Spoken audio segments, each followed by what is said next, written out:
The Galactic Council's emergency session had all the ceremonial gravitas of a funeral, which was appropriate considering they were discussing the most catastrophically dangerous exhibit in the history of interstellar tourism. The Deathworld Pavilion at Zephyrian Prime's Grand Zoological Gardens had been sealed for 47 standard cycles, its entrance guarded by enough warning signs to wallpaper a small moon.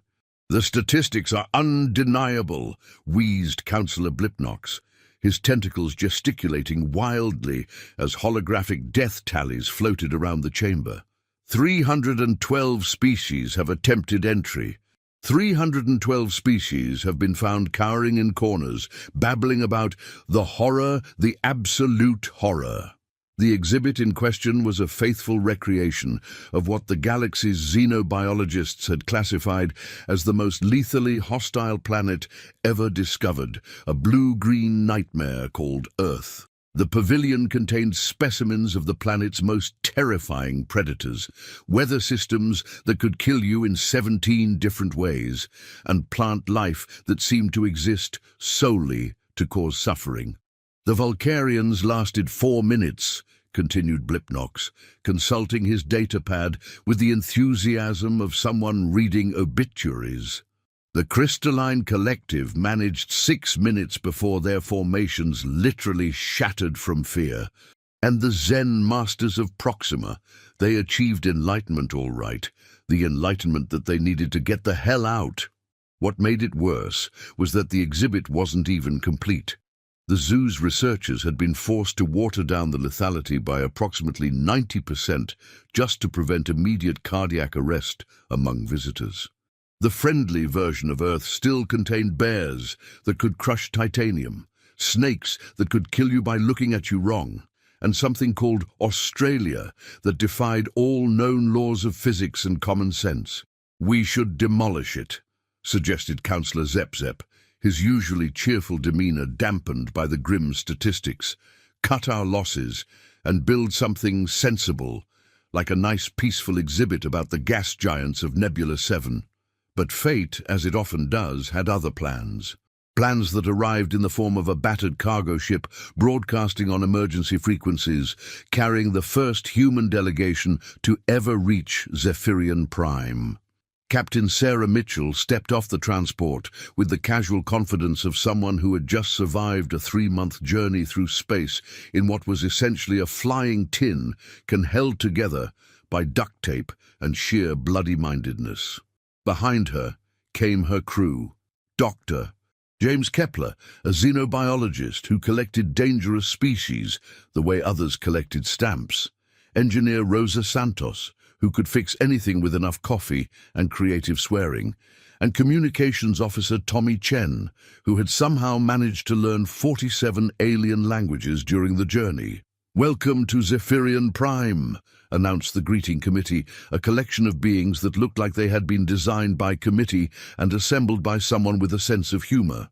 "We are honored to receive the first representatives of, the lead greeter consulted his notes. Humans? Humans? How exactly do you pronounce that?" "However you want," said Sarah with a grin. "We're not picky. Now we heard you've got some sort of zoo here. We love zoos." The greeters exchanged glances that somehow managed to convey concern across multiple species. "Well, yes, we do have a zoological facility, but perhaps you would prefer our peaceful exhibits. We have a lovely butterfly garden, some very docile herbivores, and a meditation chamber that—" "Boring," interrupted Tommy, his enthusiasm undimmed by the interstellar journey. "We want to see the dangerous stuff. What's the most exciting thing you've got?" "Well," said the lead greeter hesitantly, "there is the Deathworld Pavilion, but it's closed to the public. Far too dangerous. We've had to seal it off after multiple incidents of visitors requiring psychological counseling." The human's eyes lit up with an intensity that made the greeters take several steps backward. "Deathworld?" asked Dr. Kepler, practically vibrating with excitement. "What kind of Deathworld?" "A terrible place," the greeter replied, his voice dropping to a whisper. "The most hostile environment we've ever catalogued. Predators that hunt in packs, weather that can freeze you solid or melt you into puddle, and plants that actively try to kill you. It's based on detailed scans of a planet called, let me check my notes, Earth. The silence that followed was broken by the sound of Rosa Santos laughing so hard she had to lean against the transport for support. "You made a zoo exhibit of Earth?" she gasped between fits of laughter. "Our Earth? The one we're from?" "You're from where?" The greeter's voice cracked across 3 octaves. "Earth," said Sarah cheerfully. "You know, third rock from the sun, mostly harmless except for the occasional apocalypse or extinction event. Nice place if you can survive the wildlife." The welcoming committee was now backing away with the coordinated precision of a well-rehearsed dance troupe. "You're from the Deathworld?" "Deathworld?" Tommy scratched his head. "I mean, it's got its moments, but we call it home. Can we see this exhibit? I'm curious how you folks interpreted our little blue marble." What followed was an emergency session that made the Galactic Council's previous meetings look like tea parties. The discovery that humans were not only from the legendary Deathworld, but seemed to regard it as a pleasant neighborhood, had triggered what historians would later call the Great Cosmic Freakout of 2387. "They're from there!" Councillor Blipnox was now speaking entirely in capital letters. "The place that gave 312 species nightmares. They're from the actual Death Planet. Technically," Dr. Kepler had been invited to address the council, "Earth isn't really a death world. It's more of a vigorous world.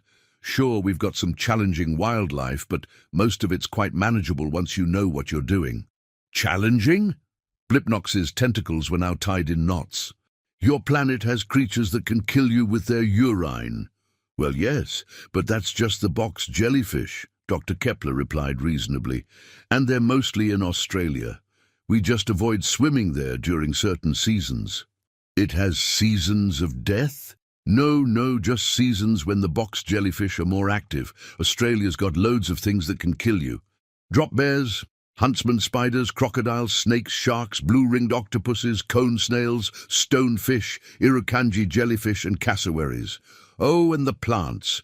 Wait till you hear about the gimpy tree. The council chamber had gone silent, except for the sound of several species quietly weeping. "But here's the thing," Dr. Kepler continued, warming to his subject. "Most of these creatures aren't actually out to get you. They're just doing their thing. It's only dangerous if you're silly about it." "Silly?" Councillor Zep had reached a pitch that only dolphins could hear. "We have documented cases of visitors being traumatized by the sound of your rainforest exhibit." "Ah, that would be the bird calls," nodded Dr. Kepler. "Probably the lyre birds. They can imitate anything. Chainsaws, car alarms, other birds, human speech. Quite clever, really. Though I suppose if you didn't know what you were listening to, it might be a bit startling." "Startling?" The councillor's voice was now a whisper. 3 crystalline collective members spontaneously shattered when they heard what they described as the screams of the damned coming from the trees. "Oh, that was probably the kookaburras," Tommy chimed in helpfully. "They laugh, it's their call. Bit unsettling if you're not used to it, I suppose." The humans were eventually escorted to the Deathworld Pavilion under heavy guard, though the guards seemed more interested in protecting the galaxy from the humans than protecting the humans from the exhibit. The pavilion itself was an impressive structure, a dome roughly the size of a small city, containing what the designers had proudly called the most terrifying ecosystem ever assembled. Warning signs in 247 languages covered every surface, and the entrance was sealed with enough locks to secure a galactic treasury. "Right," said Chief Curator Flibble, a being that looked like someone had crossed a hamster with a filing cabinet. "Before we open this, you should know that we've had to significantly reduce the lethality of the exhibit. The original specifications would have killed most visitors within minutes." "How significantly?" asked Sarah. "Approximately 90%. Rosa burst into laughter again. "You made a safe version of Earth? That's like making a gentle version of a nuclear explosion." "We had to," Flibble protested. The original research data was clearly exaggerated. No world could actually support the kind of life forms described in the reports. We assumed there had been some sort of translation error. What kind of life forms? Dr. Kepler asked curiously. Flibble consulted his notes. Creatures that can survive in the vacuum of space, temperatures that would melt most known metals, and radiation levels that would sterilize entire planets. Plus, something called tardigrades that apparently cannot be killed by anything short of a supernova. Oh, water bears, Tommy exclaimed. Yeah, they're pretty tough. Cute little things, though. Look like tiny eight-legged pandas. Cute! Flibble's filing cabinet section started rattling. They're indestructible. Well, not completely indestructible, Dr. Kepler corrected. You can kill them with enough heat, or by completely dehydrating them for several decades, though they do tend to come back to life if you add water later. They resurrect? More like rehydrate. Think of them as nature's instant soup. The locks on the pavilion entrance began cycling through their sequences, each one producing a sound like a bank vault opening. The final lock was roughly the size of a small car and required 3 different keys turned simultaneously. Last chance to reconsider, Flibble said desperately. The psychological support staff is standing by. We'll be fine, Sarah assured him. How bad could it be? The doors opened, and Earth's greatest hits began their performance. The first thing that hit them was the sound, a cacophony of bird calls, insect buzzing, and what sounded like a distant thunderstorm. The second thing was the smell, rich, loamy earth, mixed with the green scent of growing things and a hint of something that might have been decomposing vegetation. Oh, wow! Rosa breathed, stepping into what appeared to be a perfectly ordinary forest. They really did their homework. The guide team followed at a safe distance, wearing what appeared to be full hazmat suits with extra armor plating. Flibble's voice came through a heavily filtered communication system.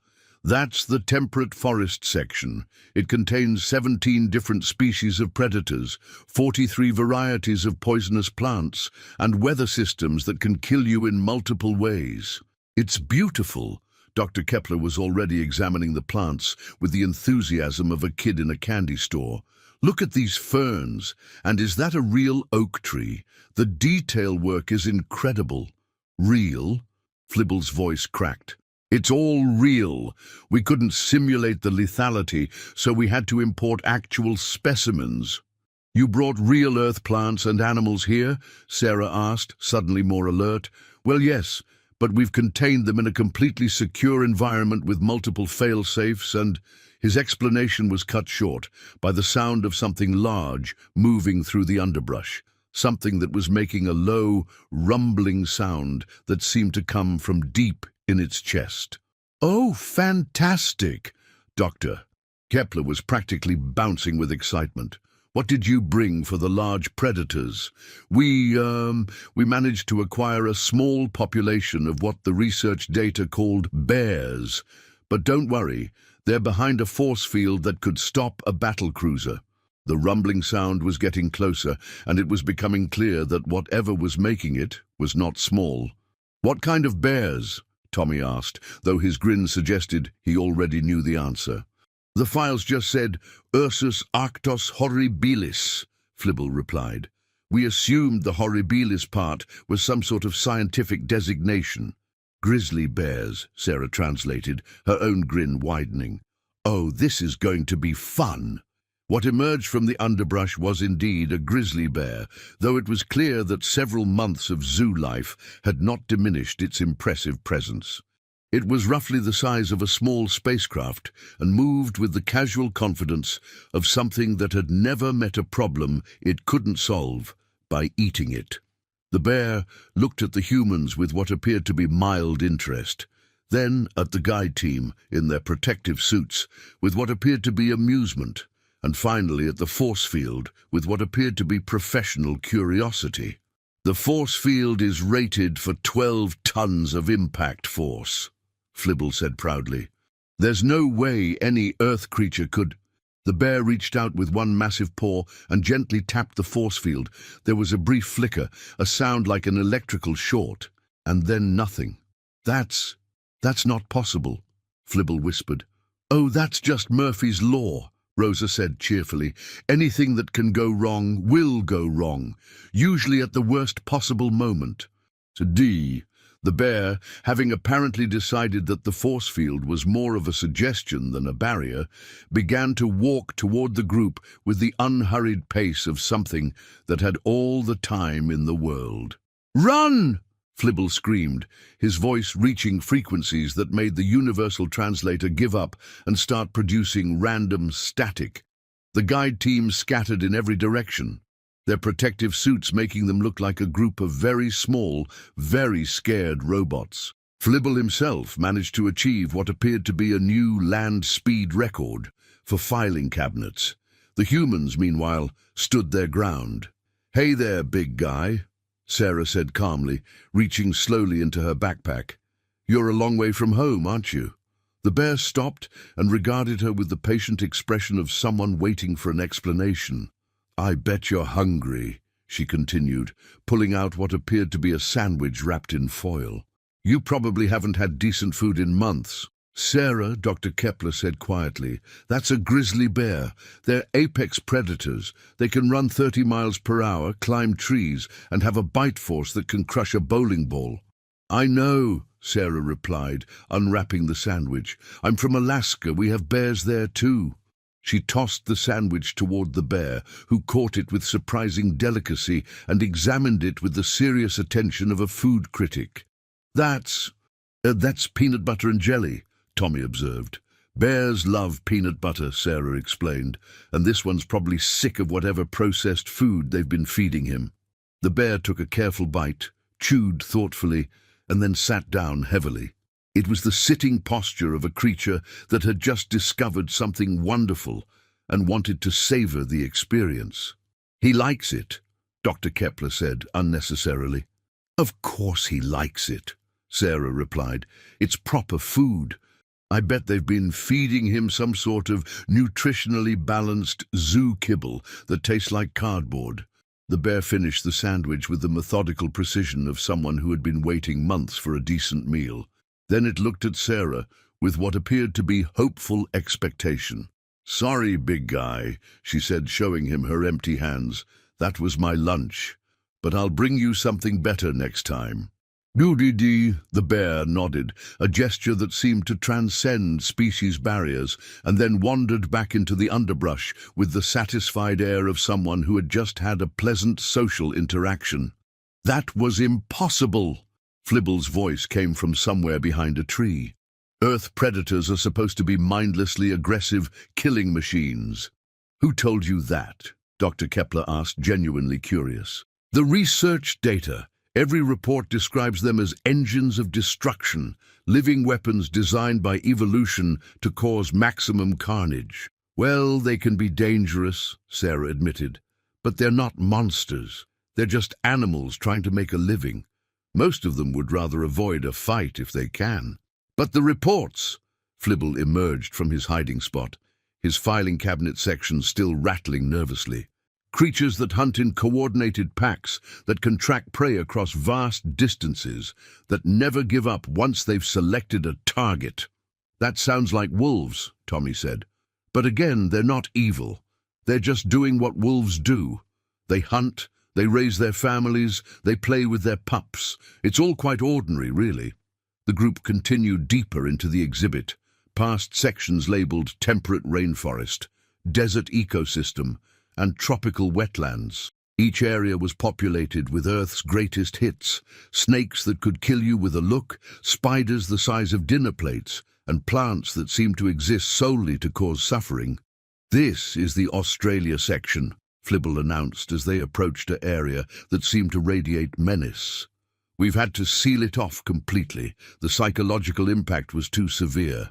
"No. What did you put in there?" Rosa asked, though her tone suggested she already knew she was going to find the answer hilarious. "Everything," Flibble replied. "Every creature from the Australian continent." The research data suggested it was some sort of concentrated death zone where evolution had gone completely insane. Well, that's not entirely inaccurate, Dr. Kepler admitted. Australia is a bit special. They peered through the reinforced viewing windows into what appeared to be a perfectly ordinary bit of Australian bush. It looked peaceful, almost boring, until you noticed the subtle signs. The way the birds seemed to be watching everything with predatory interest. The fact that every plant looked like it was waiting for something to come within reach. And the general atmosphere of barely contained lethality. It looks so normal, Tommy observed. That's the problem, Sarah replied. In Australia, everything that looks harmless is probably deadly, and everything that looks deadly is definitely deadly. It's like nature's practical joke. As if summoned by her words, a cassowary stepped into view. It was roughly the size of a human, covered in black feathers that seemed to absorb light and topped with a helmet-like casque that made it look like it was wearing armor. It looked at the viewing window with the calculating stare of something that was wondering whether the glass was edible. "That's a cassowary," Dr. Kepler said quietly. "They're known as the world's most dangerous bird." "How dangerous can a bird be?" Flibble asked, though his voice suggested he really didn't want to know the answer. "They can run 30 miles per hour, jump 5 feet high, and they have claws that can slice through bone," Sarah replied. "Plus, they're extremely territorial and have been known to attack humans without provocation." "Attack humans?" Flibble's filing cabinet sections were now rattling so hard they sounded like a percussion section. "With what weapons?" "They are the weapon," Tommy explained. "Evolution basically took a velociraptor and taught it to fly. Well, not fly exactly, but move really, really fast." The cassowary tilted its head, studying the group with one black eye. Then it did something that made everyone take a step back. It smiled. Not a human smile, but the unmistakable expression of a creature that had just spotted something interesting. "It's looking at us," Dr. Kepler observed. "It's calculating," Flibble corrected, his voice reaching new heights of panic. "It's trying to figure out how to get through the barrier." The cassowary began to walk toward the viewing window with the measured pace of something that had all the time in the world. Its claws made soft clicking sounds on the ground, and its head bobbed slightly with each step. "Should we be concerned?" Rosa asked, though she sounded more amused than worried. "The barriers are rated for—" Flibble began, then stopped. "Actually, after what happened with the bear, I'm not sure I trust the barriers anymore." The cassowary reached the viewing window and began to examine it with the methodical attention of a professional safecracker. It tapped the glass with one claw, pressed its beak against the surface, and then stood back as if considering its options. "It's problem-solving," Dr. Kepler said, fascinated. "Look at that intelligence. It's not just a mindless killer, it's actually thinking through the situation." "Thinking?" Flibble's voice cracked. "It's not supposed to be thinking, it's supposed to be a mindless engine of destruction." "Who told you Earth animals were mindless?" Sarah asked. "Most of them are quite intelligent. They have to be, to survive in the environments they live in." The cassowary apparently reached a conclusion about the viewing window because it suddenly lost interest and wandered away with the air of someone who had just filed something under problems to solve later. "It's gone," Flibble said, relief evident in his voice. "It's not gone," Dr. Kepler corrected. "It's just moved to a different location, probably looking for a better angle of attack." "Attack? It's planning an attack." "Well, probably not an attack exactly," Sarah said. "More like an investigation. Cassowaries are curious creatures. It's probably just wondering what we are." They continued through the exhibit, past sections containing everything from coral reefs to mountain ecosystems. Each area was populated with Earth's most impressive specimens, and each one seemed to regard the humans with a mixture of curiosity and what appeared to be recognition.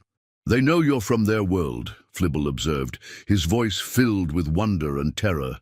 "They can sense it somehow." "Maybe," Dr. Kepler agreed, "or maybe they're just responding to our body language. We're not afraid of them, so they're not seeing us as either prey or threat." "Not afraid," Flibble's filing cabinet sections rattled in disbelief. How can you not be afraid? These creatures have been the stuff of nightmares for 312 species. Because they're not nightmares, Rosa explained. They're just neighbors. We grew up with them. They're part of our world. The final section of the exhibit was labeled Oceanic Ecosystem, and it contained what appeared to be a section of Earth's ocean, complete with coral reefs, kelp forests, and a variety of marine life that seemed to regard the visitors with the casual interest of locals watching tourists. This is where we've had the most problems, Flibble explained. The aquatic predators seem to be particularly disturbing to visitors. Oh, what kind of aquatic predators? Tommy asked, though he was already scanning the water with the excitement of someone expecting to see old friends. Sharks, Flibble replied, specifically great whites. We managed to acquire a small population, but they've been problematic. Problematic how? Sarah asked. They keep trying to communicate with the visitors. Communicate? Dr. Kepler looked fascinated. How? They swim up to the viewing windows and just stare for hours. With those black eyes, it's extremely unsettling. As if summoned by the conversation, a great white shark glided into view. It was roughly the size of a small submarine, moving with the effortless grace of something that had been designed by evolution to be perfect at exactly one thing. The shark approached the viewing window and stopped, regarding the group with what appeared to be mild interest. Its black eyes seemed to focus on each human in turn, as if it was taking inventory.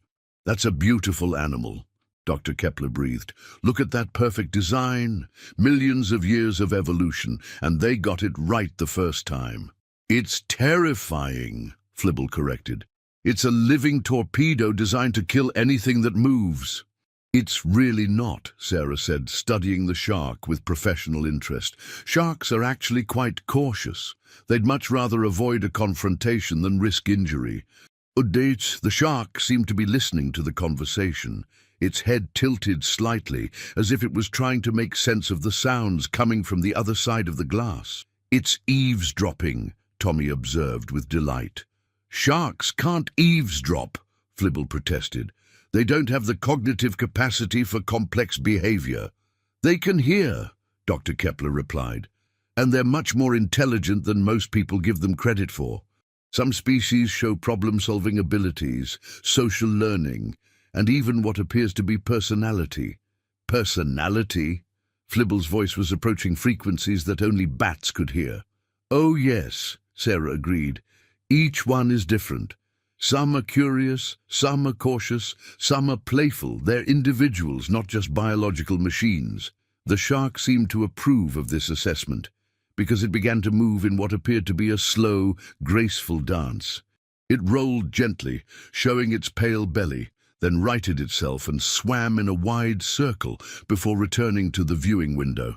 It's showing off, Rosa said, grinning. Look at that. It's actually performing for us. Performing. Flibble was now speaking in a whisper. Earth predators don't perform. They kill, they hunt, they destroy, they don't dance. This one does, Tommy replied, watching the shark's graceful movements with obvious appreciation. And it's doing a damn good job of it. The shark completed its performance and returned to the viewing window, where it hung motionless in the water, studying the humans with what appeared to be expectant interest. I think it wants applause, Dr. Kepler observed. Without hesitation, all 4 humans began to clap.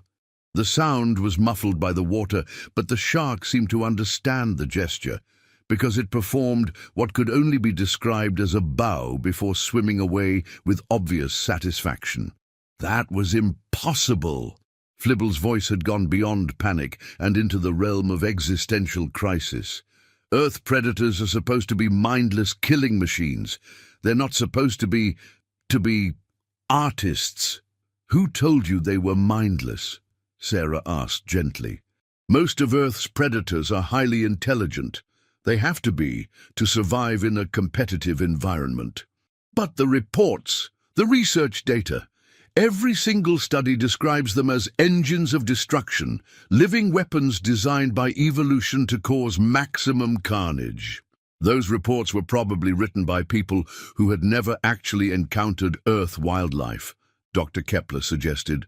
Or maybe they were based on military assessments rather than biological observations. Military assessments. Flibble's filing cabinet sections had stopped rattling, which was somehow more disturbing than when they had been making noise. Well, yes, Rosa said. If you're trying to evaluate Earth from a military perspective, you'd focus on the dangerous aspects, but that's not the whole picture. It's like describing humans by only mentioning our capacity for warfare. But humans are dangerous, Flibble protested. The military reports describe you as the most lethal species in known space. We can be dangerous, Sarah admitted, but we're not only dangerous. We're also curious, creative, compassionate, and occasionally quite silly, just like every other species on Earth. The group completed their tour of the exhibit, having encountered everything from venomous snakes to giant spiders to plants that could digest small animals. Each encounter had followed the same pattern. Initial caution from the Earth creatures, recognition of the humans as fellow natives, and then what appeared to be genuine pleasure at meeting someone from home. "This is unprecedented," Flibble said as they returned to the entrance. "In 312 attempts, no species has ever completed the full tour without requiring psychological support." "That's because we're not visitors," Dr. Kepler explained. "We're neighbors. These creatures recognize us as part of their world. But how is that possible? You're clearly intelligent beings, not mindless animals." "Who said intelligence and being natural were mutually exclusive?" Tommy asked. "Intelligence is just another survival strategy. It evolved on Earth just like everything else." As they prepared to leave the exhibit, Sarah turned to Flibble with a serious expression. "Can I ask you something? Why did you build this place?" "To educate the galaxy about the most dangerous world ever discovered," Flibble replied. "To show them what evolution can produce when it goes completely insane." "But that's not what this is," Sarah said gently. "This is just life. Complicated, beautiful, dangerous, wonderful life. Earth isn't a death world. It's a living world. A world where life has found a way to thrive in every possible environment. But the danger, the lethality, the constant threat of death. That's true everywhere," Dr. Kepler added. "Life is dangerous, but it's also magnificent. Earth's creatures aren't monsters, they're survivors. They've learned to live in one of the most dynamic, challenging environments in the galaxy. And they've learned to live together," Rosa continued. "Predators and prey, plants and animals, all part of one enormous, complicated ecosystem. It's not about death, it's about life finding a way." Flibble stood quietly for a long moment, his filing cabinet sections no longer rattling. When he spoke, his voice was thoughtful rather than panicked. "You know," he said slowly, "maybe we've been approaching this all wrong. Maybe instead of a Death World exhibit, we should be calling it a Life World exhibit." "Now you're getting it," Sarah said with a smile. "But what about the danger? We can't just ignore the fact that these creatures are lethal." "We don't ignore it," Tommy replied. "We respect it. There's a difference between being afraid of something and being aware of it. Earth taught us to be aware." "Aware of what?" "Of everything," Dr. Kepler said simply. "Of the weather, of the animals, of the plants, of each other. Earth doesn't forgive carelessness, but it rewards attention." And that's why you're not afraid," Flibble said, understanding beginning to dawn in his voice. "You're not afraid because you're paying attention." "Exactly," Sarah agreed. "Fear is what happens when you don't understand something. But once you understand it, you can work with it instead of against it." As they walked back toward the zoo's main entrance, word of the humans' successful tour had spread through the staff. Creatures from dozens of species lined their path, staring at the beings who had walked through the Deathworld exhibit and emerged not only unharmed, but apparently energized by the experience. "This is going to change everything," Flibble said quietly. If Earth isn't actually a death world, if it's just a very lively world, then our entire understanding of hostile environments needs to be reconsidered. It's not just lively, Rosa corrected. It's educational. Every day on Earth is a lesson in survival, adaptation, and cooperation. We learn to be resilient because we had to be. We learn to be creative because the challenges kept changing. We learn to work together because individually we're actually pretty fragile. Fragile? Flibble's voice rose in disbelief. You're from a world that has traumatized 312 species. How can you be fragile? Because we're not armored, Sarah explained. We're not particularly strong or fast or venomous. We don't have claws or fangs or protective shells. We're basically just clever apes who learn to use tools and work together. But that's what makes you so dangerous, Flibble protested. Your intelligence, your cooperation, your ability to adapt. That's what makes us human, Dr. Kepler corrected. The danger is just a side effect. As they reached the main entrance, they found themselves surrounded by a crowd of beings who had come to see the creatures from the legendary Deathworld. The crowd was maintaining a respectful distance, but their curiosity was obvious. "Are you really from Earth?" asked a being that looked like a cross between a mushroom and a telephone pole. "Born and raised," Tommy replied cheerfully. "Though I've got to say, your planet is lovely, much more peaceful than home." "Why peaceful?" The mushroom telephone pole seemed confused. "But we've had 3 wars in the last century." "Only 3?" Rosa asked. "That's not bad. Earth has had thousands of wars, and we're still going strong." "Thousands?"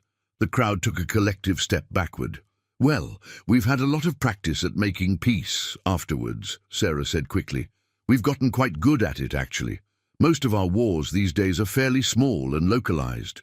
"Most of them," squeaked a creature that appeared to be made entirely of crystals. "Oh, we still have the occasional big one," Dr. Kepler admitted, "but we've learned to clean up afterwards. It's all part of the learning process." Learning process. The crystal being was now speaking in frequencies that made nearby equipment begin to hum. "Sure," Tommy said. "Every species has to learn how to live with itself. Humans are just thorough learners. We like to explore all the possibilities, including the possibility of mutual destruction." "Especially that one," Sarah replied.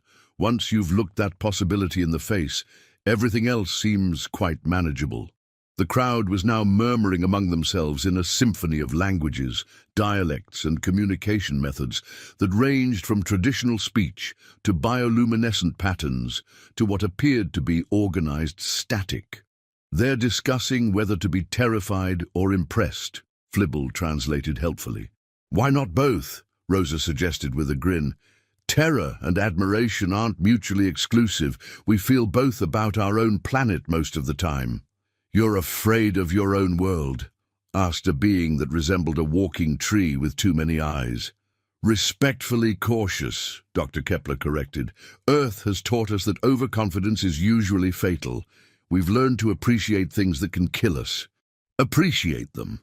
The tree being's eyes were now blinking in what appeared to be a distress pattern. "Oh yes," Sarah said. "There's something beautiful about perfect predators. They're so efficient, so well designed. You can't help but admire the craftsmanship." "Craftsmanship?"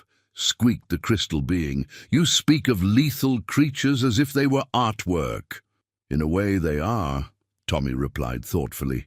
"Millions of years of evolution, refining and perfecting. Each species is a masterpiece of adaptation."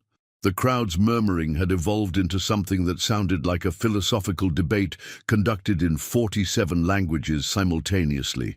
The general theme seemed to be whether the humans were incredibly brave, completely insane, or possibly both. "I think," said Flibble slowly, "that we need to completely redesign our exhibit." "How so?" Sarah asked. "Well, if Earth creatures aren't mindless killing machines, if they're actually artists and performers and neighbors, then we've been presenting them all wrong." "You mean you want to make it less scary?" Rosa asked. "No!" Flibble's filing cabinet sections rattled with sudden excitement. I want to make it more honest. Instead of a horror show, we should make it a celebration, a showcase of the most vibrant, dynamic, creative ecosystem in the galaxy. Now that, Dr. Kepler said with approval, sounds like a much better idea. But we'll need help, Flibble continued. We'll need someone who actually understands these creatures, someone who can teach visitors how to appreciate them rather than just fear them. You want us to stay? Tommy asked, his eyes lighting up with interest. Would you consider it? You could be our Earth consultants, help us redesign the entire exhibit, teach our staff how to properly care for the specimens, maybe even give educational talks. The humans exchanged glances, and Sarah could see the same thought occurring to all of them. This was exactly the kind of opportunity they'd been hoping for when they'd left Earth. We'd need to send word back to Earth, Sarah said. Let them know we're safe and that we've found, well, this. This? Flibble asked. A chance to be ambassadors, Dr. Kepler explained, to show the galaxy that Earth isn't a nightmare, it's a wonder. And maybe, Rosa added with a grin, to learn a few things ourselves. I mean, you've got creatures from all over the galaxy here. That's got to be educational. Educational? The crystal being was still speaking in frequencies that made nearby equipment vibrate. You want to learn from other deadly creatures? Why not? Tommy replied. We've learned from everything else. Might as well learn from alien death machines too. They're not death machines, Flibble protested, then stopped. Well, some of them are, but they're not just death machines. They're complicated. Everything's complicated, Sarah said with a smile. That's what makes life interesting. What followed was the most unusual job interview in galactic history. The humans were asked to demonstrate their qualifications by returning to the exhibit and providing commentary on the various species they encountered. The results were illuminating. Now, this is a saltwater crocodile, Dr. Kepler explained to a group of zoo staff who were watching from what they considered a safe distance. They're apex predators, but they're also devoted parents. The mothers carry their babies to water in their mouths, and they'll protect their young for up to 2 years. The same mouth that can bite through steel? Asked a staff member who appeared to be made entirely of nervous energy. The same mouth, Dr. Kepler confirmed. They have incredible bite control. They can crack an egg without breaking the shell or crush a car without trying.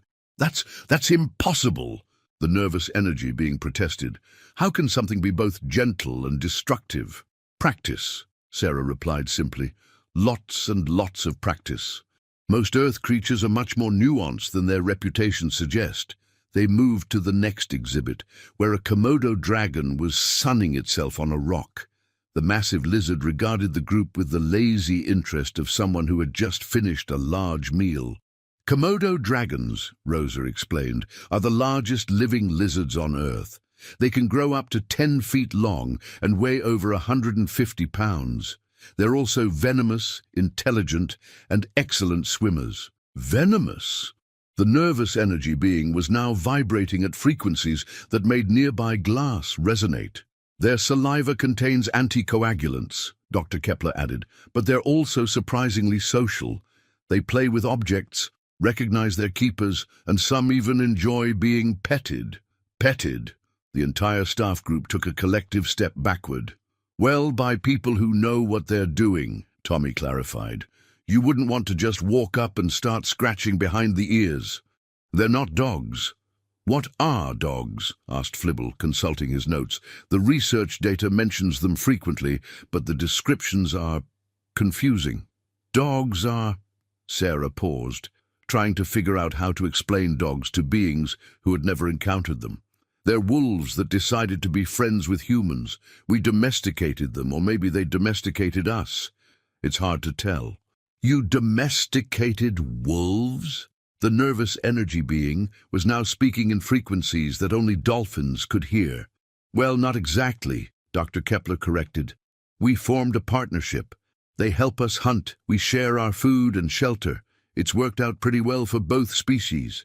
You have partnerships with Earth predators? Flibble's filing cabinet sections were rattling again. Oh, lots of them, Rosa said cheerfully. Dogs, cats, horses, cattle, chickens, bees. We've got working relationships with dozens of species. Cats are predators too. The staff group was now huddled together like a support group. Extremely efficient ones, Tommy replied. They're perfect hunting machines. Small, fast, quiet, and absolutely lethal. They can kill prey much larger than themselves. And you let them live in your homes. They're excellent roommates, Sarah explained. They keep the vermin population under control. They're affectionate when they want to be, and they're very good at relaxing. We've learned a lot about stress management from cats. Stress management? Flibble was now taking notes at a furious pace. Earth predators teach stress management. Among other things, Dr. Kepler agreed. Cats are masters of living in the moment. They can go from completely relaxed to fully alert in seconds, then back to relaxed just as quickly. It's very efficient. And dogs teach loyalty, courage, and the importance of pack cooperation, Rosa added. Horses teach us about strength, grace, and the value of partnership. Cattle teach us about patience and the importance of community. You learn from all of them. The nervous energy being was now vibrating so fast it was becoming difficult to see. We learn from everything, Sarah said simply. That's what intelligence is for. Every creature on Earth has something to teach if you're willing to listen. The tour continued, with the humans providing commentary on each species they encountered. With each explanation, the staff group became more fascinated and less terrified. The creatures they had seen as mindless killing machines were revealed to be complex, intelligent, and often surprisingly gentle beings, with their own personalities, preferences, and social structures. This changes everything, Flibble said as they completed the circuit. If Earth creatures are teachers rather than monsters, then our entire approach needs to be reconsidered. They're both, Dr. Kepler corrected. They're dangerous and educational. The danger is part of the education. How do you mean? Well, when you know that something can kill you, you pay attention to it, Tommy explained. You learn its habits, its moods, its preferences. You develop respect. And respect leads to understanding, Rosa continued. Understanding leads to cooperation. Cooperation leads to partnership. Partnership with apex predators, Sarah concluded. It's worked out pretty well for us. The staff group was now looking at the exhibit with completely different eyes. Instead of a collection of horrors, they were seeing a community of teachers, each one offering lessons in survival, adaptation, and the art of living well in a challenging world. We're going to need to retrain everyone, Flibble said, his voice filled with excitement rather than panic. Guards, keepers, tour guides, even the cleaning staff. Everyone needs to understand that these aren't monsters, they're neighbors, Dr. Kepler suggested. Neighbors, Flibble agreed. Dangerous, beautiful, intelligent neighbors.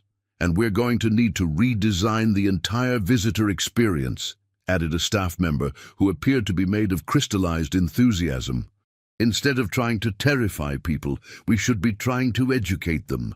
Educational tours, suggested another staff member, with proper safety protocols, of course, but focused on learning rather than fear. Interactive exhibits, chimed in a third, where visitors can observe natural behaviors, feeding patterns, social interactions. Ambassador programs, Flibble was now speaking entirely in exclamation points, where Earth creatures can demonstrate their intelligence and personality. The humans watched with amusement as the zoo staff transformed from a group of terrified guards into an enthusiastic educational planning committee. Ideas flew back and forth in multiple languages, with concepts being refined, expanded, and occasionally rejected in favor of even more ambitious proposals. I think, Sarah said quietly to her companions, that we're going to like working here. Definitely, Dr. Kepler agreed. This is exactly the kind of challenge I was hoping for. Plus, Rosa added with a grin, We'll get to see how Earth creatures adapt to alien environments. That's going to be fascinating from a biological perspective. And we'll get to meet creatures from other worlds, Tommy said, his eyes bright with anticipation. Imagine the stories we'll be able to tell when we get back to Earth. If we get back to Earth, Sarah corrected. This might be too interesting to leave. As the planning session continued around them, the humans began to realize that they had stumbled into something much larger than a simple zoo exhibit. They had found a chance to redefine how the galaxy viewed both Earth and its inhabitants. Instead of being seen as a death world populated by mindless monsters, Earth could be recognized as a vibrant, dynamic ecosystem populated by intelligent, adaptable, and surprisingly cooperative creatures. You know what the best part is, Dr. Kepler said, as they watched a group of zoo staff members excitedly discussing the possibility of installing climbing structures for the primates. "What's that?" Sarah asked. "We're not just changing how they see Earth creatures," he replied. "We're changing how they see the concept of danger itself. Instead of something to be feared and avoided, danger becomes something to be respected and learned from." "That's very philosophical," Rosa observed, "and probably very healthy for a galaxy that seems to have been living in fear of anything that might be even slightly hazardous." "Fear is expensive," Tommy added. "It takes a lot of energy to be afraid all the time. Much more efficient to be respectfully aware. And much more fun," Sarah concluded. "Fear limits your options. Respect opens up possibilities."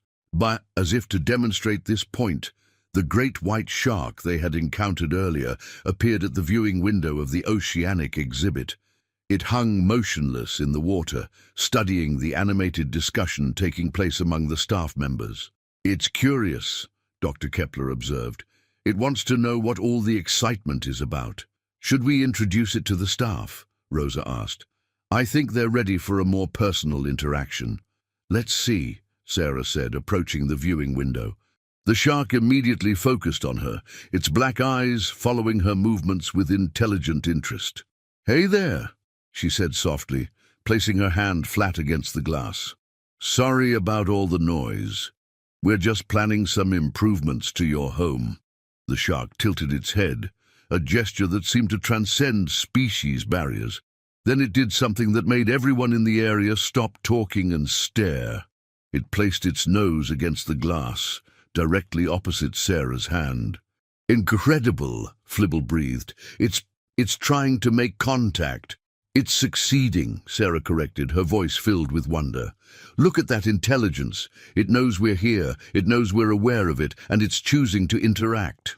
"But it's a shark!" protested the nervous energy being. "Sharks are supposed to be mindless eating machines." "This one isn't," Dr. Kepler said, studying the creature with professional fascination. "This one is curious, intelligent, and apparently capable of interspecies communication." Communication. The nervous energy being was now vibrating so fast it was creating small whirlwinds in the air. "Watch," Tommy said, moving to stand beside Sarah. The shark's attention shifted to him, and he raised his hand to match Sarah's gesture. The shark responded by moving slightly to the side, positioning itself so that its nose was equidistant from both hands. "It's acknowledging both of us," Tommy observed. "It recognizes that we are separate individuals." "Social intelligence," Rosa added, joining the group at the viewing window. The shark adjusted its position again, this time forming a triangle with its nose and the 3 human hands. "It's including everyone," Dr. Kepler said, his voice filled with awe.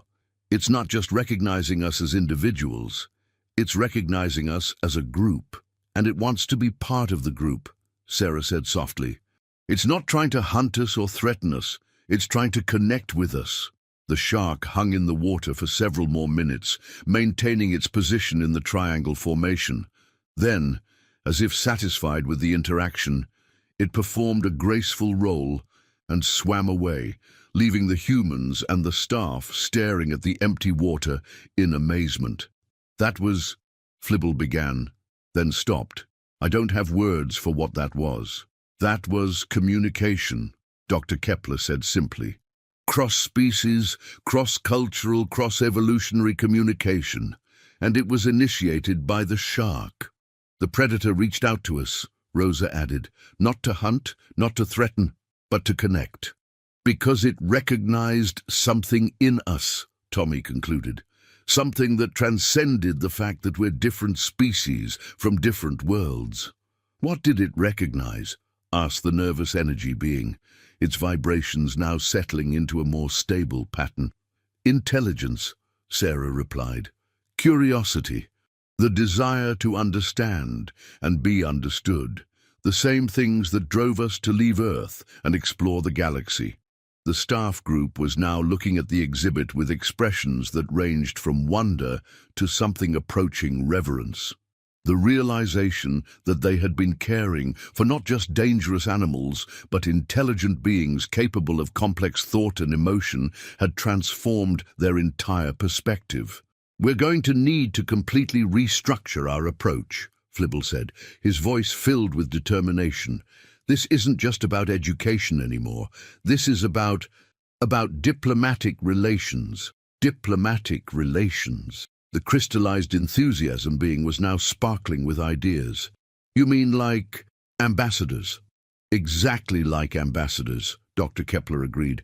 These creatures aren't just representatives of their species, they're representatives of their entire world. They're Earth's first galactic diplomats. And they're doing a better job than most official diplomats, Rosa observed with a grin. No politics, no hidden agendas, just honest communication. Plus, Tommy added, they're a lot more interesting than most politicians. When's the last time you saw a senator perform an underwater ballet? The laughter that followed was the sound of barriers breaking down, of fear transforming into fascination, of the impossible becoming merely improbable. So, Flibble said once the laughter had died down, shall we make this official? Will you help us transform the Deathworld Pavilion into something better? Something honest, Sarah corrected. Something that shows Earth as it really is. Dangerous, beautiful, complex, and utterly alive. Something that shows the galaxy that danger and intelligence aren't mutually exclusive, Dr. Kepler added. That the most dangerous worlds might also be the most educational. No, something that proves that the best way to deal with fear is to replace it with understanding, Rosa concluded. And something that demonstrates that the universe is a lot more interesting when you stop being afraid of it, Tommy finished. Then it's decided, Flibble announced, his filing cabinet sections rattling with excitement. Welcome to the Zephyrian Prime Zoological Gardens Earth Division. You have a galaxy to educate. And, Sarah said, looking back at the oceanic exhibit where the shark had reappeared and was performing what appeared to be a victory lap, it looks like we're going to have some very enthusiastic teaching assistants. The transformation of the Deathworld Pavilion began immediately. Over the following weeks, the humans worked with the zoo staff to redesign every aspect of the exhibit. Warning signs were replaced with educational placards. Barriers were modified to allow for better observation while maintaining safety. Interactive displays were installed to help visitors understand the complex behaviors and social structures of Earth's creatures. But the most significant change was in the attitudes of the staff themselves. The creatures they had once feared were now revealed to be fascinating individuals with distinct personalities, preferences, and abilities. The grizzly bear, it turned out, was an excellent problem solver who enjoyed puzzle games. The cassowary was a devoted parent who had been pining for companionship. The great white shark was a social creature who had been lonely in its solitary tank. It's remarkable, Flibble said, as they watched a group of visitors interacting with the exhibits. Fear was making us blind to everything interesting about these creatures. Fear does that, Sarah agreed. It narrows your focus to just the dangerous aspects, but once you get past the fear, you can see the whole picture. And the whole picture is magnificent, Dr. Kepler added. watching a family of visitors as they observed the wolf pack's complex social dynamics. "Look at those children. They're not afraid, they're fascinated." "Children are natural scientists," Rosa observed. "They want to understand how everything works." "Adults are natural scientists too," Tommy corrected. "They just forget sometimes. All it takes is the right teacher to remind them." As if to demonstrate this point, the great white shark appeared at the viewing window and began its now famous underwater ballet. The crowd of visitors pressed closer, their initial nervousness quickly replaced by wonder and delight.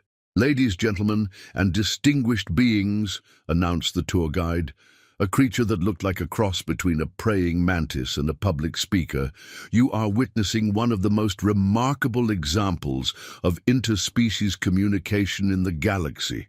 This great white shark, whom we call Ambassador, has learned to recognize and respond to different types of visitors." "Ambassador?" asked a visitor who appeared to be made of liquid metal. "The shark has a name. All of our Earth creatures have names," the guide replied. "Ambassador was named by the human consultants who helped us redesign this exhibit. According to Dr. Kepler, great whites are highly intelligent creatures capable of complex social behavior." "But I thought sharks were mindless eating machines," protested another visitor. "A common misconception," the guide explained. "Sharks are actually among the most sophisticated predators in Earth's oceans. They have excellent problem-solving abilities, complex social structures, and as you can see, a remarkable capacity for artistic expression." Ambassador seemed to be enjoying the attention, performing an elaborate series of rolls and spirals that drew gasps of admiration from the crowd. When the performance ended, the shark positioned itself at the viewing window and appeared to bow, a gesture that the audience instinctively understood and applauded. "Incredible," breathed a visitor who looked like a small purple cloud. "It's actually performing for us." "It's communicating," the guide corrected. "This is Ambassador's way of saying hello, of acknowledging your presence and welcoming you to its home." "Its home?" The purple cloud visitor seemed confused. "But this is a zoo exhibit." "It's also Ambassador's home," the guide explained. "The human consultants helped us understand that Earth creatures don't just live in environments, they make them their own. Ambassador has personalized this space, arranged it to suit its preferences, and made it truly its own." "The shark is redecorating?" asked a visitor who appeared to be made of crystallized music. "In a way, yes," the guide replied. "Ambassador has moved rocks, rearranged coral, and even learned to operate some of the environmental controls. It's not just living in this space, it's actively managing it." The crowd was now looking at the exhibit with completely different eyes. Instead of seeing a dangerous predator confined in a tank, they were seeing an intelligent being managing its own living space with the skill of a professional habitat designer. "This is revolutionary," whispered a visitor who looked like a walking equation. "We've been thinking about zoo exhibits all wrong. They're not just displays, they're homes." "Exactly," said a familiar voice. Sarah stepped up to join the tour group, her presence immediately recognized by several visitors who had heard about the humans who had survived the Deathworld exhibit. "Dr. Mitchell," the purple cloud visitor exclaimed, "you're one of the humans from the Deathworld." "I'm one of the humans from Earth," Sarah corrected gently. "And I'm here to tell you that Earth isn't a death world, it's a life world. A world where life has learned to thrive in every possible environment."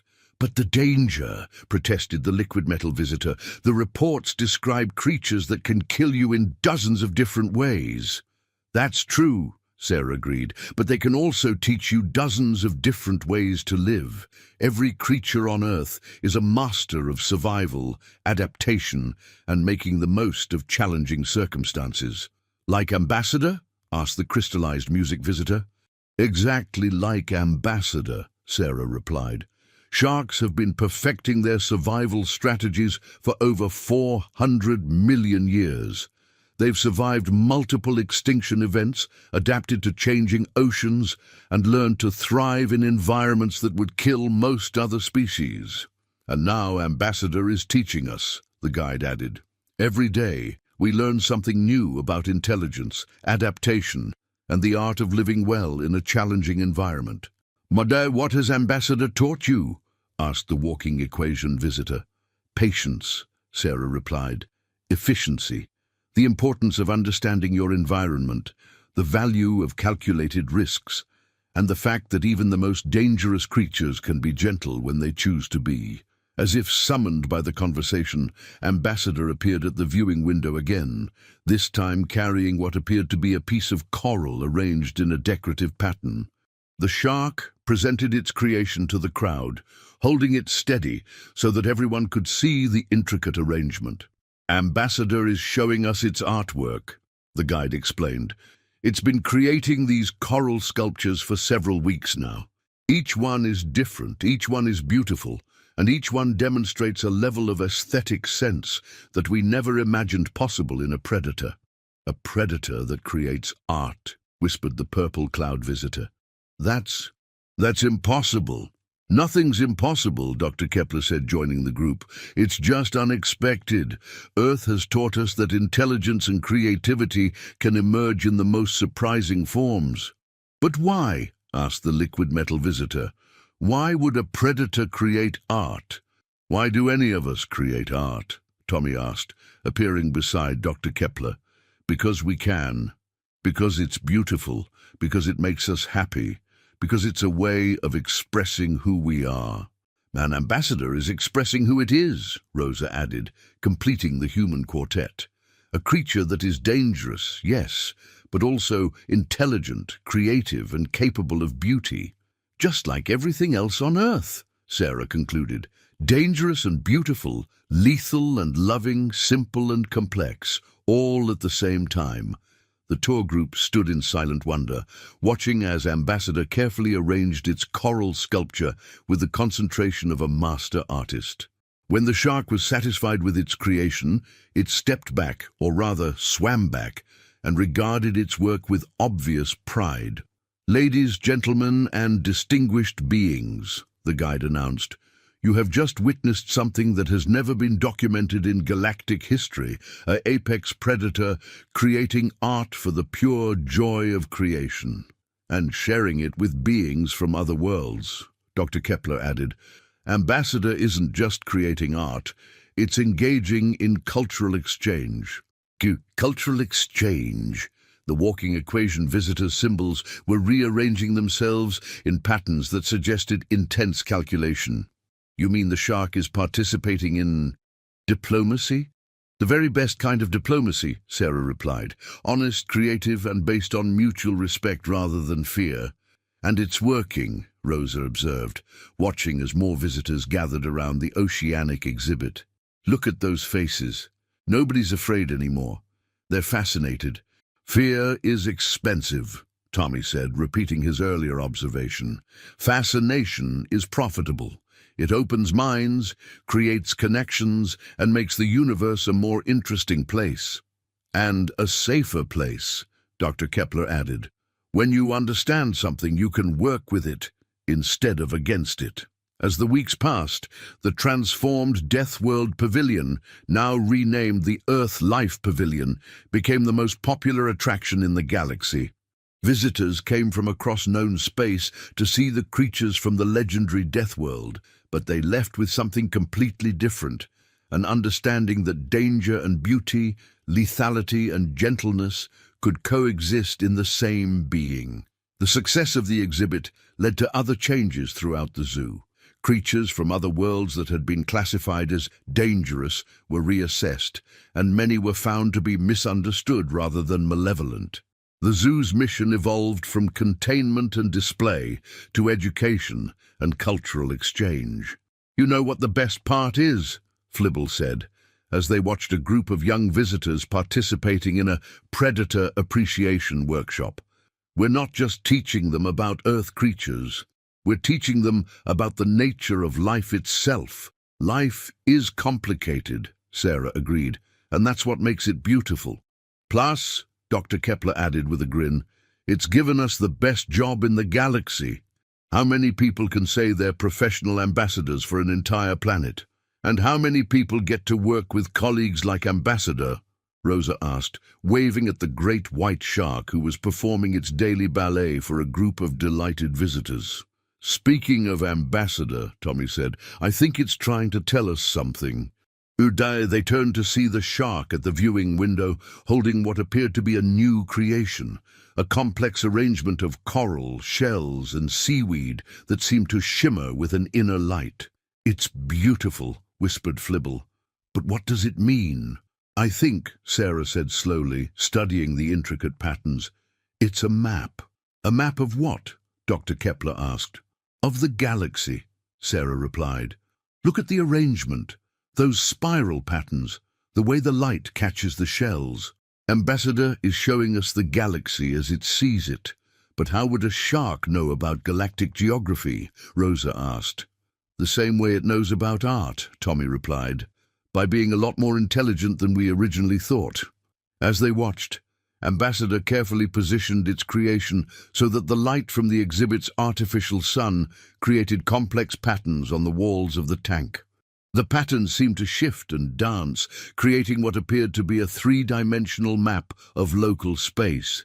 Incredible, Flibble breathed. It's not just showing us the galaxy, it's showing us our place in it. And its place in it, Dr. Kepler added. Ambassador isn't just a creature from Earth anymore, it's a citizen of the galaxy. A citizen who's teaching us all how to be better neighbors, Sarah concluded. As the day drew to a close, the humans gathered at the oceanic exhibit for their daily check-in with Ambassador.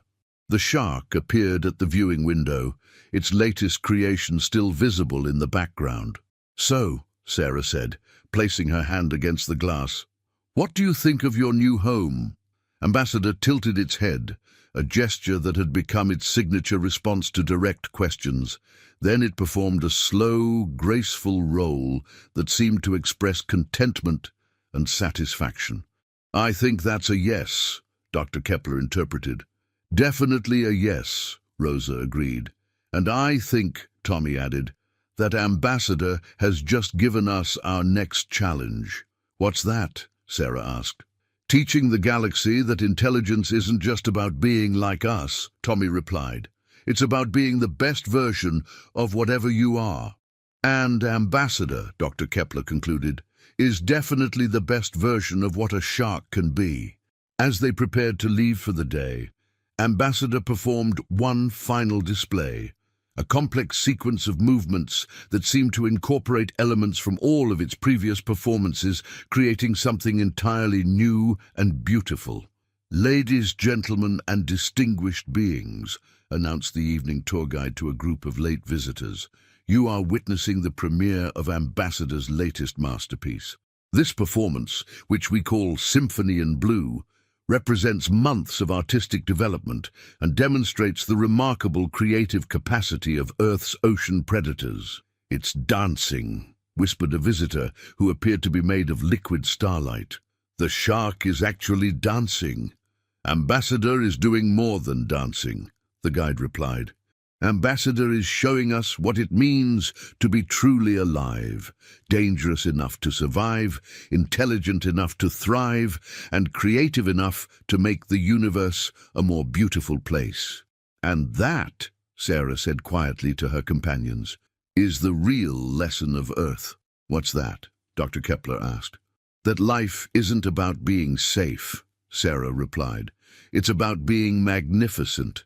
The months that followed transformed not just the zoo, but the entire galactic understanding of what it meant to be alive. The Earthlife Pavilion became a pilgrimage site for beings from across the galaxy, each one coming to witness the impossible. Creatures that were simultaneously deadly and beautiful, dangerous and gentle, primitive and sophisticated.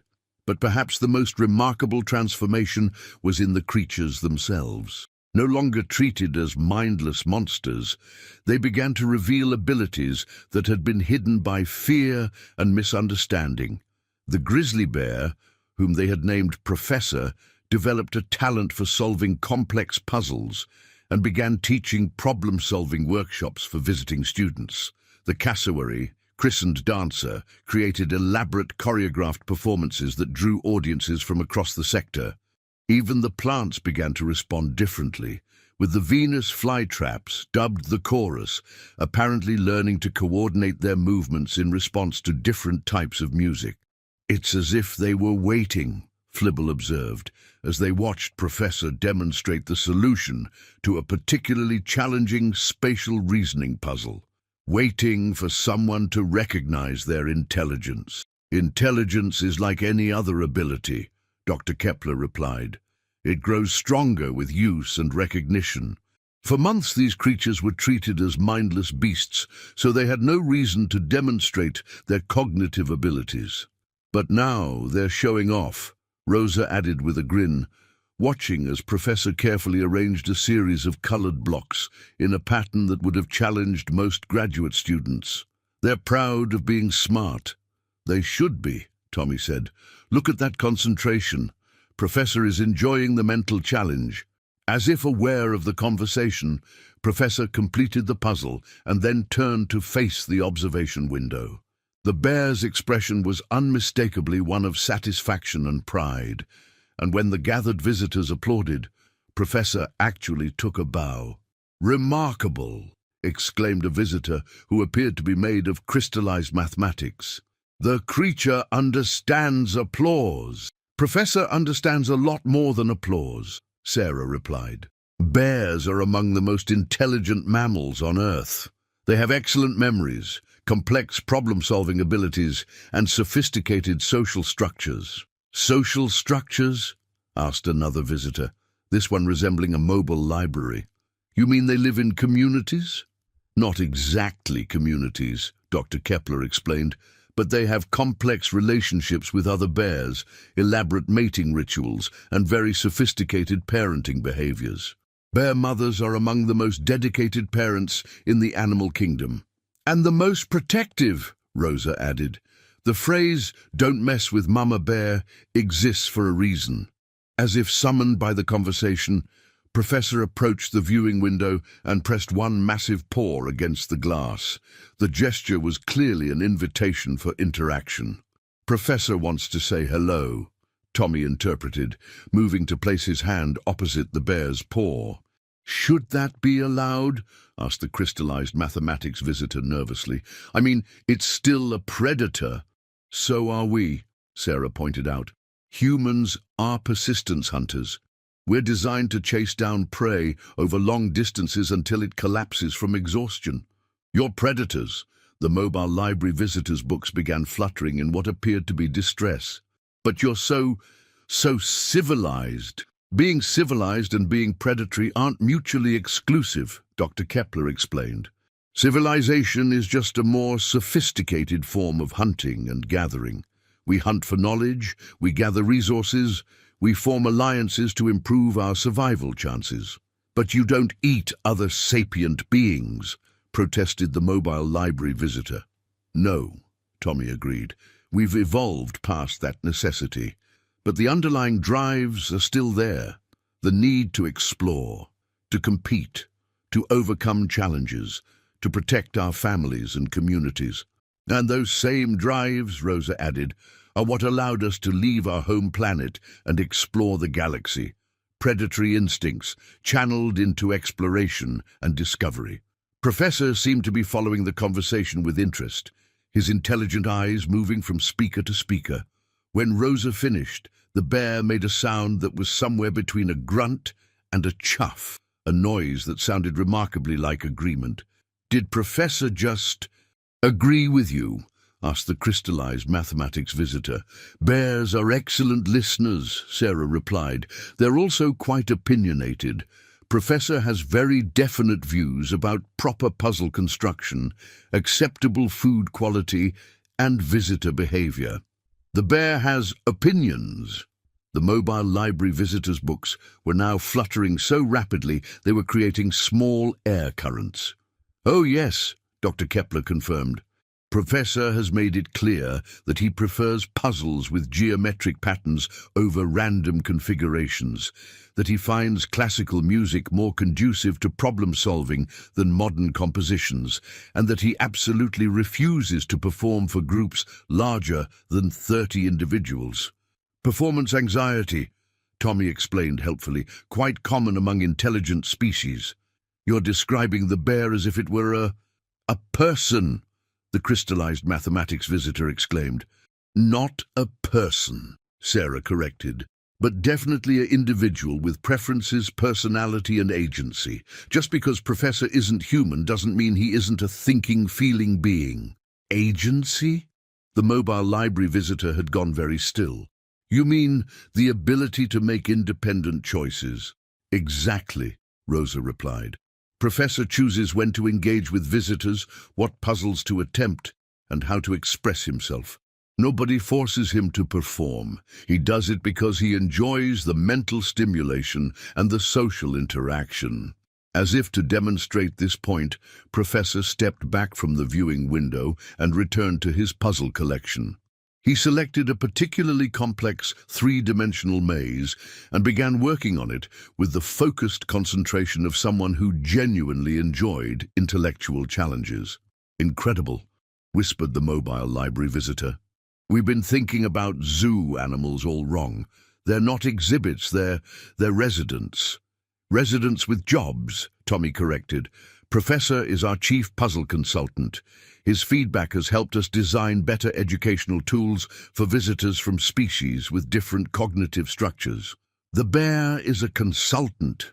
The crystallized mathematics visitor was now speaking in frequencies that made nearby computing equipment begin to hum. An extremely valuable one, Doctor. Kepler confirmed. Professor's problem-solving approach is completely different from most sapient species. He thinks in 3 dimensions simultaneously, considers multiple solution paths in parallel, and has an intuitive understanding of spatial relationships that puts most engineers to shame. Plus, Sarah added with a grin, he's great at debugging our educational software. Bears have a natural talent for finding flaws in logical systems. Debugging. Both visitors spoke in unison, their voices reaching harmonics that suggested imminent system overload. Professor Beta tests our interactive displays, Rosa explained. If a puzzle is poorly designed, unfairly difficult, or has logical inconsistencies, Professor will demonstrate the flaws by systematically breaking the system in creative ways. The bear is a quality assurance specialist? The mobile library visitor asked weakly. Among other things, Tommy replied. Professor also serves as our consultant on environmental design, our expert on terrestrial mammal behavior, and our unofficial ambassador to visiting dignitaries. Ambassador. The crystallized mathematics visitor was now vibrating at frequencies that were making nearby crystals resonate sympathetically. Last month, Professor personally welcomed the diplomatic corps from the Andromeda Exchange, Sarah explained. He demonstrated advanced problem-solving, performed a brief juggling routine with fruit, and then shared his lunch with the delegation's children. The bear shared food with alien children. The mobile library visitor's books were now completely still, as if the concept had overloaded his processing systems. Professor loves children, Dr. Kepler confirmed. All children, regardless of species. He has an instinctive understanding that young beings are learning and growing, and he's extremely gentle and patient with them. But it's a predator, the crystallized mathematics visitor protested. So are most parents, Rosa pointed out. Predatory instincts often translate into protective instincts when it comes to young beings. Professor sees children as something to be nurtured and taught, not threatened. As if to demonstrate this point, a group of young visitors approached the exhibit. Professor immediately abandoned his puzzle and moved to the viewing window, his entire demeanor shifting from focused concentration to gentle attentiveness. "Watch this," Tommy said quietly. Professor began a slow, deliberate series of movements that were clearly designed to entertain the young visitors. He juggled small objects, performed simple tricks with his paws, and made exaggerated facial expressions that drew delighted laughter from the children. "He's performing for them," the mobile library visitor breathed. "He's playing with them," Sarah corrected. "This is how bears interact with cubs, gentle, playful, educational. Professor is treating these children the same way he would treat young bears. Cross-species parenting," Dr. Kepler observed. "Professor has extended his natural nurturing instincts to include children from other worlds. That's—" The crystallized mathematics visitor paused, his symbols rearranging themselves in complex patterns. "That's beautiful." "That's Earth," Tommy replied simply. "Complex, surprising, and absolutely committed to the continuation of life in all its forms." The young visitors spent nearly an hour interacting with Professor, who patiently performed tricks, solved puzzles at their request, and even appeared to listen attentively when they told him stories about their own worlds. When they finally left, Professor watched them go with what appeared to be genuine affection. "He'll remember them," Rosa said softly. "Bears have excellent memories for individuals. If those children ever come back, Professor will recognize them immediately." "Even years later?" asked the mobile library visitor. "Especially years later," Dr. Kepler confirmed. "He'll want to see how much they've grown and learned."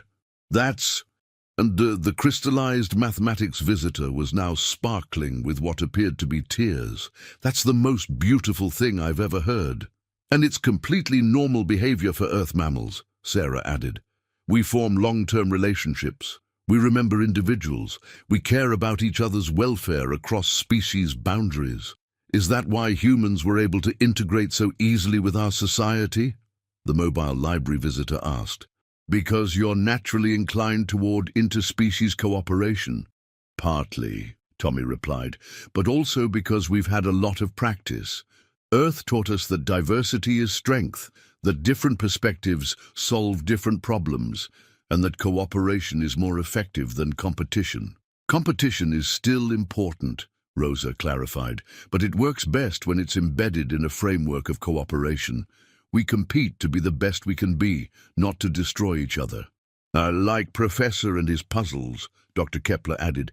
"He competes with the challenges we give him, but he cooperates with us in the process of learning and growing." As the day progressed, more visitors arrived to witness the marvels of the Earth Life Pavilion.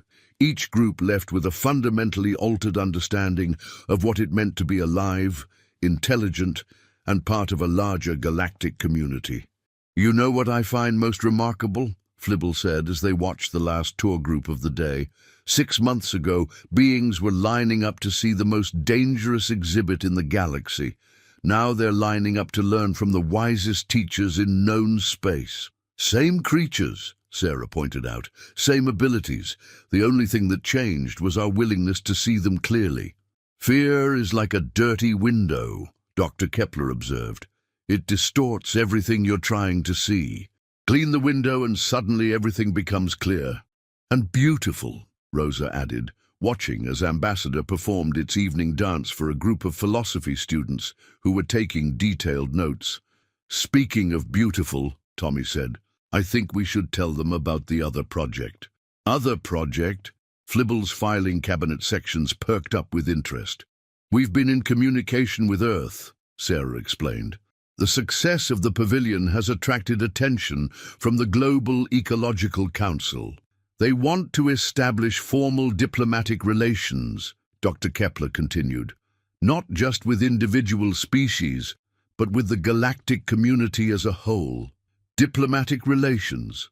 Flibble was now speaking entirely in capital letters again, though this time from excitement rather than panic. "You mean official contact?" "Cultural exchange programs," Rosa explained. "Scientific cooperation. Shared research initiatives. The whole diplomatic package. Plus," Tommy added with a grin, "they want to send more animals." "More animals." Flibble's filing cabinet sections began rattling with what appeared to be anticipatory delight. "What kind of animals?" "Dolphins," Sarah replied. Octopi, ravens, African grey parrots, border collies, some of Earth's most intelligent non-human species. They want to establish a formal Earth embassy, Dr. Kepler explained, with both human and non-human representatives. A multi-species diplomatic corps. Flibble was now vibrating at frequencies that were making nearby equipment respond sympathetically. That's unprecedented. That's Earth, Rosa said with a smile. We've never been much for precedent. The proposal is being reviewed by the Galactic Council, Tommy continued, but given the success of the pavilion, approval seems likely. Which means, Sarah concluded, that this is just the beginning. As if to punctuate her words, Ambassador appeared at the oceanic exhibit window, carrying what appeared to be an even more elaborate creation than its previous artworks. This sculpture incorporated elements from multiple Earth ecosystems: coral from the reefs, shells from the beaches, driftwood from the forests, and what appeared to be metallic elements that could only have come from the zoo's infrastructure. Ambassador has been making that for weeks, Dr. Kepler observed. It's the most complex piece yet. What do you think it represents? Flibble asked. I think, Sarah said slowly, studying the intricate patterns and interconnected elements. It represents home. Home? Rosa looked more closely at the sculpture. You mean Earth? No, Sarah replied. I mean here, this place, these relationships, this community we've all built together. Ambassador is showing us that home isn't a place, Tommy added, understanding dawning in his voice. It's a connection between beings who choose to understand each other instead of fear each other, Dr. Kepler concluded. Ambassador positioned its creation carefully in the center of the tank, where the lighting would show it to best advantage. Then the great shark performed a slow, graceful circle around its artwork, as if blessing it or claiming it as its own. Ladies, gentlemen, and distinguished beings, announced the evening tour guide to a group of late visitors, you are witnessing the completion of Ambassador's greatest work, a sculpture that represents the transformation of fear into understanding, of isolation into community, of the impossible into the inevitable. What's it called? Asked a visitor who appeared to be made of living music. Ambassador calls it Symphony of Connection, the guide replied. And it serves as a reminder that the most dangerous things in the universe, intelligence, creativity, the capacity for change, are also the most beautiful and the most necessary, Sarah added quietly, watching as Ambassador settled into position beside its creation, clearly satisfied with its work. For what? Dr. Kepler asked. For making the universe a place worth living in, Sarah replied. As the zoo closed for the evening and the last visitors departed, the humans gathered for their traditional end-of-day reflection. Around them, the Earth creatures settled into their evening routines. Professor organizing his puzzle collection, Dancer preening her magnificent feathers, the chorus harmonizing in their subtle plant language, and Ambassador floating peacefully beside its latest masterpiece. So, Flibble said, consulting his daily reports, visitor satisfaction is at an all-time high, educational impact assessments are through the roof, and we've received formal requests from 47 different species to establish similar programs on their homeworlds. Plus, Tommy added, we've got 3 different universities wanting to establish xenobiology research programs here, and at least 6 species have requested permission to send their children for Earth-style education. Boo, Earth-style education? Rosa laughed. What does that even mean? Learning to see danger as opportunity, Dr. Kepler suggested. Understanding that intelligence comes in many forms, recognizing that cooperation and competition can coexist. Learning that fear is optional, Sarah added, but respect is essential. And learning that the universe is much more interesting when you stop being afraid of it, Tommy concluded. Speaking of which, Flibble said, his filing cabinet sections rustling with what appeared to be nervous excitement, I have some news. Good news or bad news? Rosa asked. I'm not sure, Flibble admitted. The Galactic Council has approved Earth's application for full diplomatic status.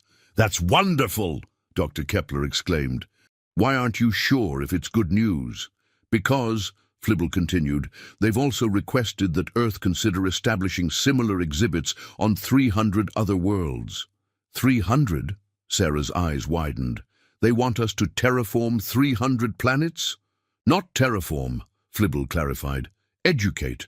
They want Earth creatures and human consultants to help transform their understanding of what life can be. That's... Tommy paused, calculating. That's basically asking us to become the galaxy's teachers. And therapists, Rosa added, and diplomatic corps, and cultural ambassadors. And artists, Dr. Kepler concluded, looking at Ambassador's sculpture. Don't forget artists. So, Sarah said slowly, what do we tell them? The humans exchanged glances, and in that moment, they all knew what their answer would be. We tell them, Tommy said with a grin, that Earth accepts the challenge. We tell them, Rosa added, that we're honored to serve as ambassadors for our world and all the life it contains. We tell them, Dr. Kepler continued, that we're ready to help them discover what we've learned, that the universe is full of teachers if you're willing to be students. And we tell them, Sarah concluded, that the real lesson of Earth isn't about surviving in a dangerous universe. It's about making a dangerous universe worth surviving in. As if in response to their decision, Ambassador performed one final dance of the day, its movements graceful and purposeful in the dim evening light. Around the pavilion, other Earth creatures seemed to sense the significance of the moment.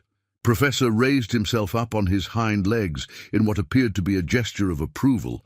Dancer performed a brief but elegant bow, and the chorus rustled in harmonious agreement. I think, Flibble said softly, watching the creature's spontaneous celebration, that they approve of our decision. They should, Sarah replied. After all, they're going to be doing most of the actual teaching. And what will they teach? Flibble asked. The same thing they've been teaching us, Dr. Kepler replied, that intelligence and danger aren't opposites. They're partners in the dance of life. That beauty and lethality can coexist in the same being, Rosa added. That respect is more powerful than fear, Tommy continued, and that the best way to survive in a dangerous universe, Sarah concluded, is to make it a little less dangerous for everyone else. As the lights dimmed and the pavilion settled into its night cycle, Ambassador positioned itself beside its sculpture one final time. In the soft glow of the artificial moonlight, the great shark looked exactly like what it had always been. A perfect fusion of grace and power, beauty and danger, ancient wisdom and infinite possibility. The universe would never be the same, but for the first time in galactic history, that was exactly what everyone wanted.